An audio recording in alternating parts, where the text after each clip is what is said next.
এক এক আল্লাহর বান্দা 65 বছর জীবন যাপন করেছে এই জমিনের মধ্যে।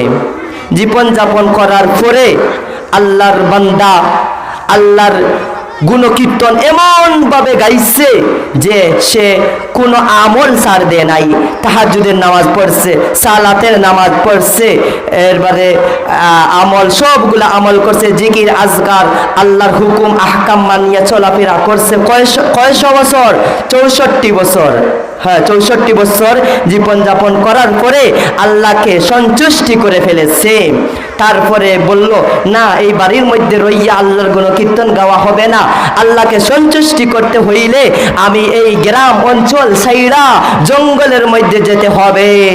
জঙ্গলের মধ্যে বান্দা চলে গেল একটা কুড়ের মধ্যে আল্লাহর গুণকীর্তন গাওয়া শুরু করলো। আল্লাহর গুণকীর্তন গাওয়া শুরু করলো, এমন ভাবে আল্লাহর গুণকীর্তন গাওয়া শুরু করেছে, আল্লাহকে সন্তুষ্টি বানিয়ে ফেলেছে। আল্লাহ তার উপর সন্তুষ্টি হয়ে গেছেন। একদিন তার মরণ আসলো, সে মৃত্যুবরণ করেছে। মৃত্যুবরণ হওয়ার পরে আল্লাহর বাড়ি সে চলে গেল। কবরের মধ্যে ফেরেশতারা সব কিছু হয়ে গেল। তখন বান্দা সবই ভালো, কিন্তু আল্লাহর সাথে কিয়ামতের ময়দানে বান্দা আল্লাহর কাছে বলে, ওগো রব্বুল আলামিন, আপনাকে আমি সন্তুষ্টি করার জন্য গ্রাম ছাড়লাম, ঘর ছাড়লাম, সব কিছু ছেড়ে দিয়ে জঙ্গলের মধ্যে আমি আসলাম। আসার কারণ হইল আপনাকে রাজি আর খুশি করার জন্য। কয়শো বছর? 64 বছর। আল্লাহ তার উপর সন্তুষ্টি হওয়ার জন্য। আল্লাহ বলেন, হে বান্দা, আল্লাহ বলছেন, আমি দেখেছি তুমি আমার উপর সন্তুষ্টি হওয়ার জন্য, আমাকে রাজি আর খুশি করার জন্য তুমি যত কুরবানি করেছো, আমি তোমার উপরে সন্তুষ্টি। তখন বান্দা বললেন, আল্লাহ, আমি যা কিছু করেছি আমার হিসাব দেখান। আমি এই অমুক দিন এই করছি, অমুক দিন সেই করছি, এই আমার হিসাব দেখি। আল্লাহ বললেন, হিসাব নিতে চাও বান্দা, অপেক্ষা করো, তোমার হিসাব দিচ্ছি। তুমি হিসাবে তুমি বেহেশতে যাইতে চাও না, বিনা হিসাবে জান্নাতে যাইতে চাও?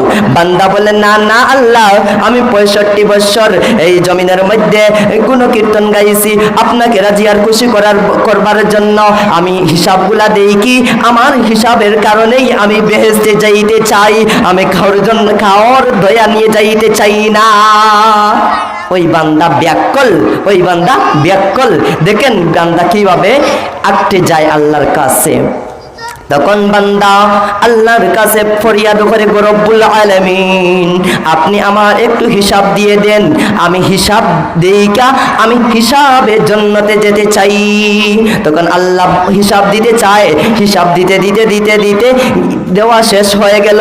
আল্লাহ পাক রব্বুল আলামিন বলেন, আপনার হিসাব দেওয়া শেষ, এখন আমার হিসাব দিতে হবে।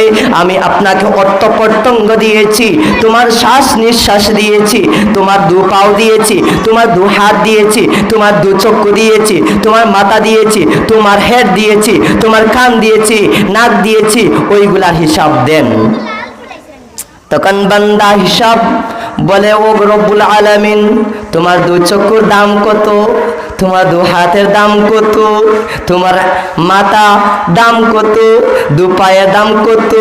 তখন আল্লাহ পাক রব্বুল আলামিন বলেন, বান্দা, তুমি ওইগুলা যতটুলা হিসাব দিতে চাও, তোমার যেগুলা আমল করছো, ওই আমলের পরিমাণ তোমার 2 চক্ষু হতে পারে না, তোমার বুদ্ধ বিবেক হতে পারে না, 2 হাতের দাম হতে পারে না। কোনো মানুষের 2 হাত না থাকে, মানুষকে জিজ্ঞাসা করো, ও বান্দা, তোমার 2 হাত নাই, তুমি কিভাবে জীবন যাপন করতেছো? তোমার 2 চক্ষু নাই, তুমি কিভাবে জীবন যাপন করতেছো? যার 2 চক্ষু নাই সে বুঝে তার 2 চক্ষুর দাম কত। কোন মানুষ ওই বান্দাকে আল্লাহ পাক রব্বুল আলামিন জিজ্ঞাসা করলেন, ওই বান্দাকে জিজ্ঞাসা করো, সে জমিনের মধ্যে থাকাকালীন তার 2 চক্ষু ছিল না, 2 চক্ষুর দাম কত? বান্দা শুধু আফসোস খায়। ওগো রব্বে কারীম, করিম আপনি আমাকে দুই চক্ষু দিতেন যদি, তাহলে আল্লাহ তোমার গড় দেখলাম মনে, নবীর রওজা শরীফ দেখলাম মনে, মসজিদ দেখলাম মনে, উলামা একরাম সকল দেখলাম মনে, মুহাদ্দিস সকল দেখলাম মনে, শায়খুল হাদিস সকল দেখলাম মনে। নবী যখন পাইছি না, শায়খুল হাদিস মুফাসসির সকলের দিকে তাকাইলা, সখিরা গুনাহ মাফ হয়ে যায়। যার চক্ষু নাই তাকে জিজ্ঞাসা করো চক্ষুর দাম কত, যার দু হাত নাই দু হাতের দাম কত। ভাই মুসলমান ভাইয়েরা রে আমার, মা বাবারা, বোনেরা, ভাইয়েরা, সবাই আমরা দু হাত থাকতে, দুই হাত থাকতে, দু চক্ষু থাকতে, দু পা থাকতে, অর্থ প্রত্যঙ্গ থাকতে, এই শরীরের মধ্যে এনার্জি থাকতে আমরা ওই শরীরের কদর করি। যেই সময় শরীরের মধ্যে এনার্জি নাই, হাতে কাজ করে না, চোখে দেখা যায় না, পায়ে কাজ করে না, হাঁটা যায় না, তারপরে আপনি কদর করলে কদর হবে না। বিশ্বনবী বলেন কোন মানুষ বালিগ অবস্থায়, যুবক অবস্থায়, যুবতী অবস্থায় আল্লাহর কাছে যদি আল্লাহর ইবাদত বন্দেগী করে, ডাইরেক্ট আল্লাহ পাক রব্বুল আলামিন কবুল করেন। কিন্তু আমরা এখন পর্যন্ত আমরা ইবাদত বন্দেগী করি না।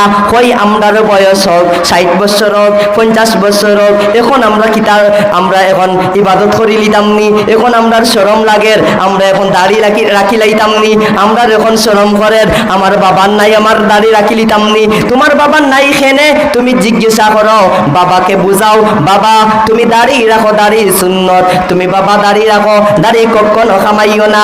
কোনো মানুষ 24 ঘন্টা গুনাহ করার কোনো ক্ষমতা নাই, কোনো মানুষ 24 ঘন্টা গুনাহ করার কোনো ক্ষমতা নাই। কিন্তু একদল মানুষ 24 ঘন্টা গুনার মধ্যে লিপ্ত, ঘুমাইলেও গুনাহর, জীবিত থাকলেও গুনাহর, সে কোরআন তিলাওয়াত করলেও গুনাহর, নামাজ পড়লেও গুনাহর। কিভাবে কোনো মানুষ যদি দাড়ি খাইটা দে মানুষের মধ্যে, ওই ব্যক্তি 24 ঘন্টা ফিরিস্তারা আল্লাহর কাছে ফরিয়াদ করে এবং বলে লানাতুল্লাহ বলে আল্লাহর কাছে ফরিয়াদ করে। আল্লাহ লিখেন, ফিরিস্তারা লিখেন, কবিরার গুনাহগুলা লিখেন, কবিরার গুনাহগুলা লেখেন। ভাইয়েরা রে আমার, যুবকেরা রে আমার, আপনি শরম করবেন না।